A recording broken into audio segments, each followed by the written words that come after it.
Hello, this is a lumie clock that is stopped working. It has had an accident, probably with a 5-year-old. The buttons on the front have stopped working properly. It does say that there's no user serviceable parts inside, but hey, we'll open it up anyway.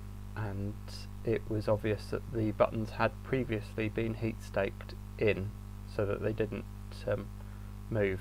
So I've re-glued the buttons into it, and I have changed the bulb inside. The bulbs are, or the bulb that I put in is a halogen. You've got to use filament bulbs with it because the LEDs won't be compatible with the dimming circuits in the light.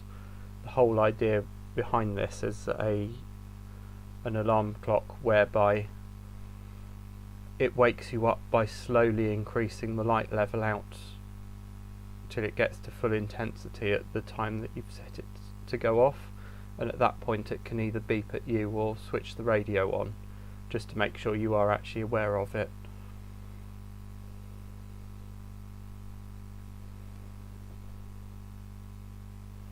So I'll show you just a little clip of it running.